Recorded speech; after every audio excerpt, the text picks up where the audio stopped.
All right, New York Knicks fans, it is time for me to make a positive video on your team. The only Knicks video I've made on this channel this season, it was a video in which I kind of criticized Mikal Bridges and talked about how he has been a bit of an issue for this Knicks roster so far this season.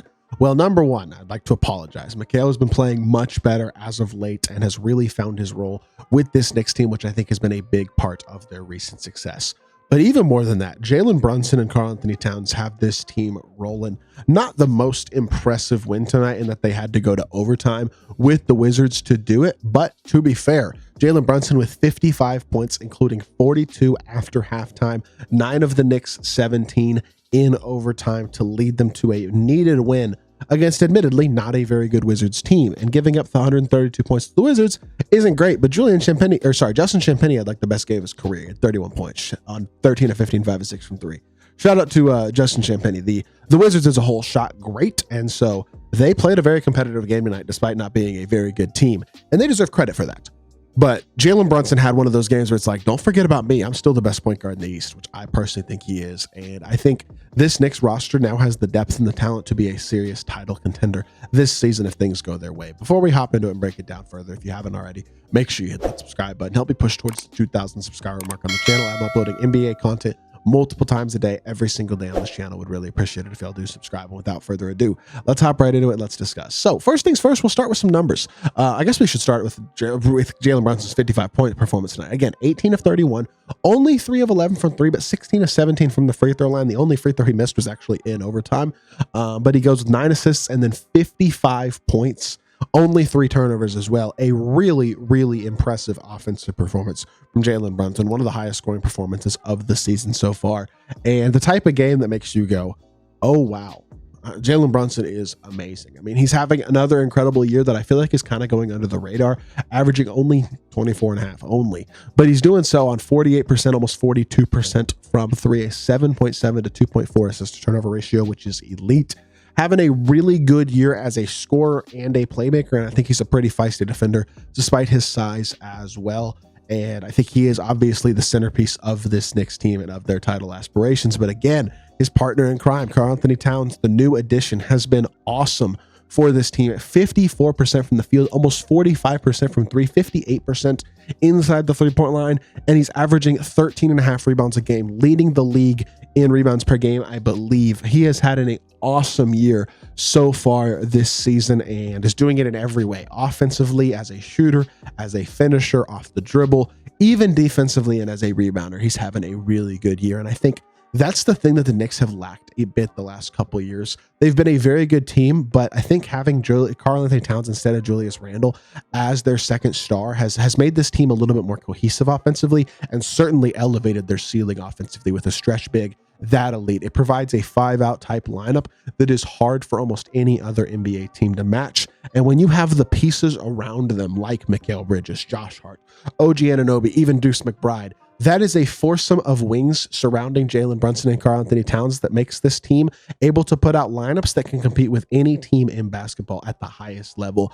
Bridges is having a bounce back stretch after a rough start to the season, up to 50%, almost 37% from 3. Josh Hart's at 40% from 3 and 69% from inside the arc, which may not lead the league anymore, but it was at one point leading the league. I'm not sure if it still is, but either way, unbelievable efficiency. OG Anunoby isn't shooting quite as well as of late, but he's still averaging 16.5 a game, 48%, 35.5% from 3, 56% from inside the three-point line. Like another great year. And I think Deuce McBride is one of the more slept-on role players in the league. A guy who comes in and plays good defense and is shooting the ball really well as well, over 40% from 3 himself, averaging 10 a game and 3 assists, providing some playmaking off the bench.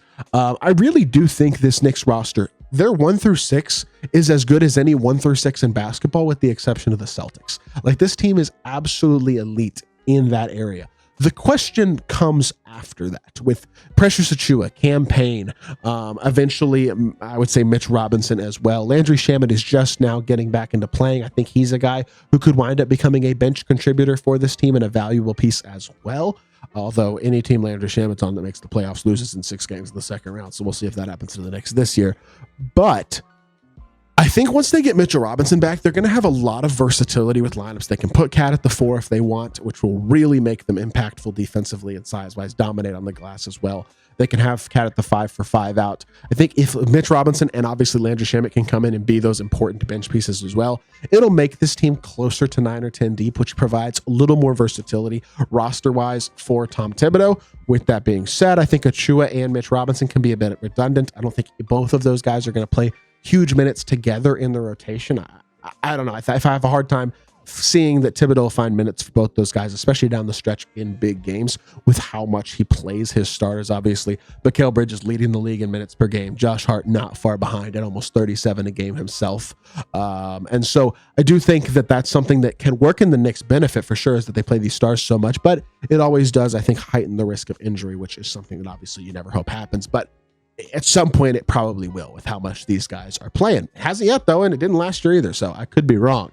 With that being said, you look at the numbers, I feel like one thing that's been a nice big change this season is look at Jalen Brunson's on-off numbers. He is actually only a plus 0.3 per 100 possessions on and off the court this season, which again speaks to the depth and other star power they have built in acquiring Cat, OG, and Karl-Anthony Towns since the middle of last season. And those are the types of moves that have built a roster that is built to withstand Jalen Brunson maybe having an off night or not having to be on the court quite as much. Considering last season, if you look at the on-off stats for him, he was 14.5 points per game better, the Knicks were, I should say, when he was on the court per 100 possessions than they were when he was off the court.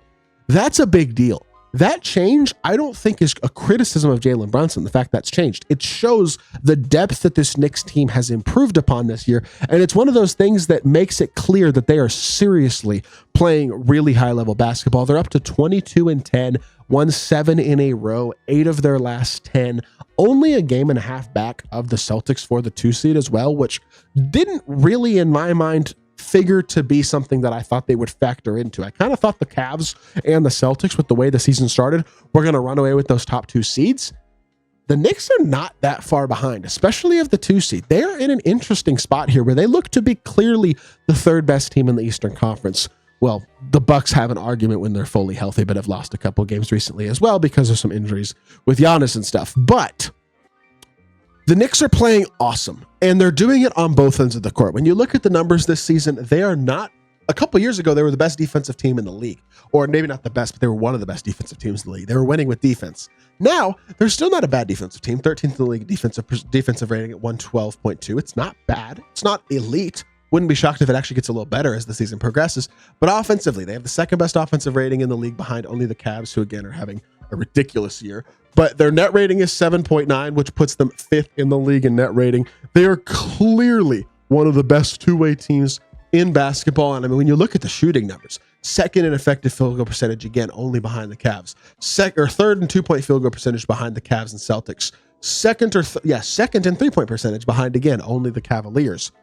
The one criticism I will say about these shooting numbers is that they don't shoot a ton of threes. They shoot that's 3-point attempts. They shoot like the 5th, 6th, 8th least threes in the league per game. For a team that is shooting them at the 2nd best percentage in the entire league, I feel like you'd like to see them shoot a few more threes per game, because if you can shoot it at that high of a level, it's the most efficient shot you're going to get pretty much, besides free throw. So I think it's the type of shot that they should be shooting a little bit more if I was going to find one criticism for this team. But the Knicks clearly look like a serious contender, and as of late, I feel like are starting to establish themselves not as a playoff win a couple rounds contender, but as a we could compete for a title type of team. And it's been very impressive to see the Knicks progress and improve, and their new core is really playing well and starting to fire on all cylinders. I hope y'all did enjoy the video. If you did, make sure you hit that like button, leave a comment, and subscribe. I'll be back with more NBA content very, very soon, and I appreciate y'all. Peace.